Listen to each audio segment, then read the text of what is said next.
Los enfoques ágiles, como por ejemplo Scrum, se caracterizan porque realizan el trabajo que genera más valor al principio del proyecto.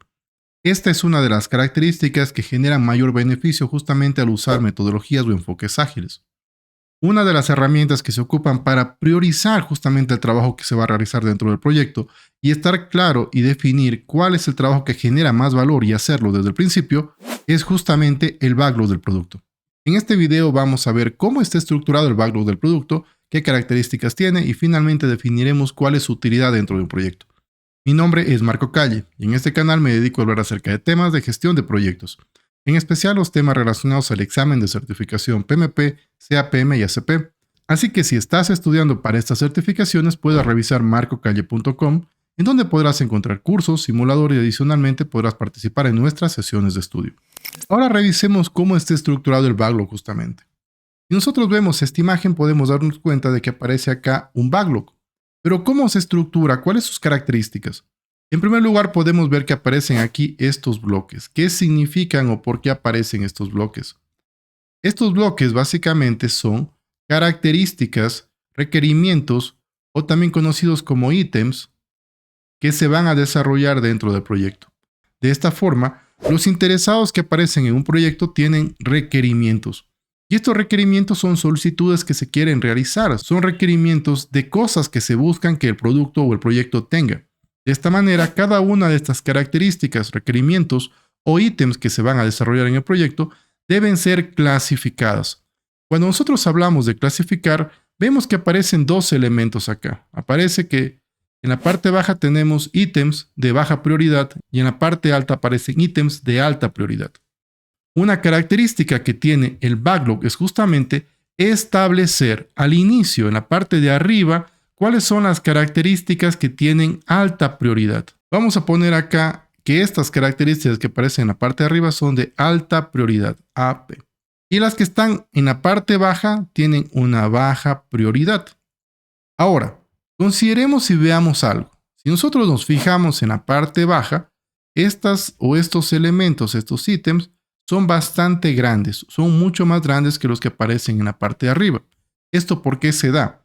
Esto se da porque cuando nosotros vamos a realizar o cuando nosotros estamos estableciendo el backlog, las características o elementos que están en la parte de arriba, las que tienen una alta prioridad y deben ser realizadas y van a ser realizadas de manera inmediata, estas de acá tienen que ser detalladas. Es por eso que aparecen de una manera más pequeña. Porque aquí ya se están detallando los elementos que contendrá cada uno de estos ítems. Una vez que hemos visto cuáles son las características que tiene el backlog, hemos visto que tenemos que priorizar justamente qué trabajo es el que va a ser o el que se va a realizar inicialmente. Adicionalmente vemos que se está priorizando el trabajo, que en la parte superior tenemos elementos que son mucho más detallados y en la parte de abajo no están tan detallados. Veamos quiénes son las personas que elaboran el backlog. El backlog nace justamente de los requerimientos de los interesados y adicionalmente de la participación del equipo y del dueño del producto. De esta manera tenemos un grupo de personas que van a aportar ideas justamente como vemos acá y estas ideas son las que generan este backlog. Pero consideremos algo. Aunque todas las personas pueden participar justamente dando ideas, recomendaciones y estos requerimientos, la persona responsable de realizar el backlog es justamente el dueño del producto.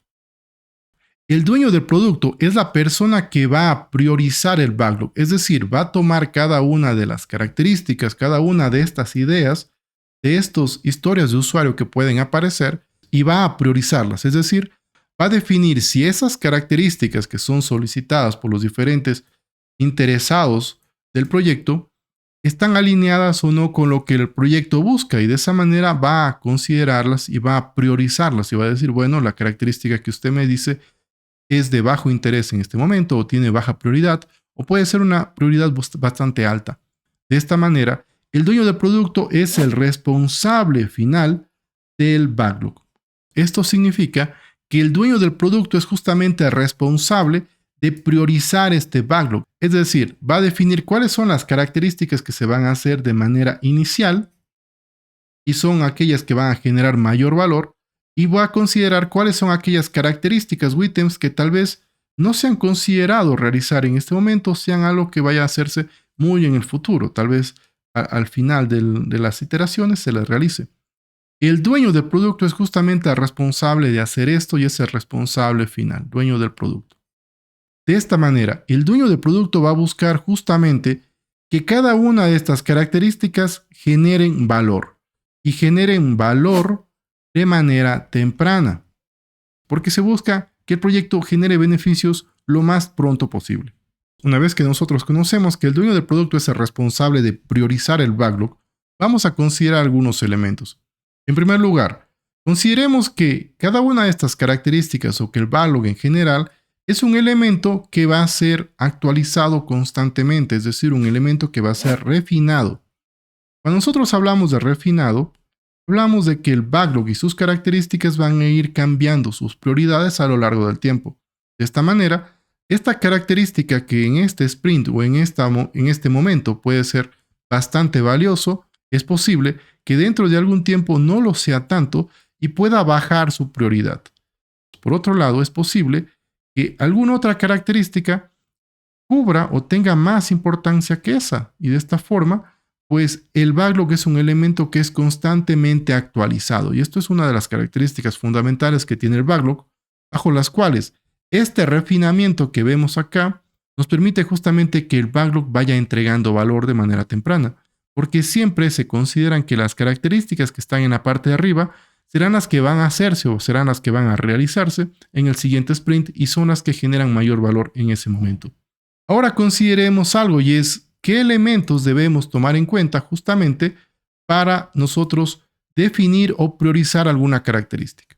Nosotros tenemos que considerar lo siguiente y es justamente su tamaño. El tamaño de cada una de las características es fundamental porque nosotros al saber el tamaño que tiene cada una de estas historias de usuario, cada uno de estos ítems, podremos definir también no solamente el tamaño que tiene cada una de estos ítems, me van a decir también cuál es su costo, cuál es el valor que tiene cada uno de estos elementos o realizar cada uno de estos elementos. De esta manera nosotros tenemos que establecer y definir un valor. Por ejemplo, en este caso, esta historia de usuario o este ítem tiene un valor de 8. En este otro caso tenemos un valor de 2. El dueño del producto, al conocer cuáles son los tamaños o cuál es el tamaño que tiene cada uno de estos ítems, va a poder priorizar de manera mucho más fácil. De esta manera existen diferentes formas de poder establecer un tamaño para estos ítems. Sin embargo, una de las más utilizadas es utilizar justamente las estimaciones de tamaño relativas. ¿Qué significa esto?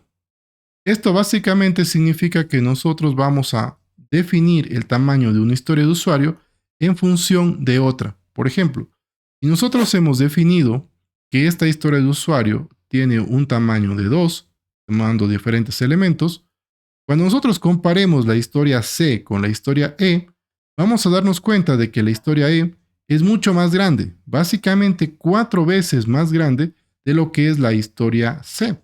Y de esta manera podemos establecer, comparando con un ítem que vendría a ser un ítem patrón, que sería en este caso la característica C, qué tan grande van a ser los otros elementos. Y de esta manera podríamos establecer y definir un tamaño para cada historia de usuario. De esta manera podemos ver que el dueño del producto tiene una responsabilidad sumamente grande, ya que de él dependerá priorizar qué trabajo se va a realizar. Conocer cuál es el rol que tiene el dueño del producto y conocer adicionalmente cuál es la importancia que tiene el desarrollar un backlog del producto llegan a ser claves y fundamentales si nosotros estamos estudiando para el examen de certificación, ya sea PMP, CAPM o ACP, porque estas características básicamente son fundamentos bajo los cuales se realiza un proyecto ágil. De esta manera, si quieres conocer más acerca del examen de certificación PMP, puedes revisar el video que lo encontrarás en la parte de acá. Saludos y nos vemos en el próximo video.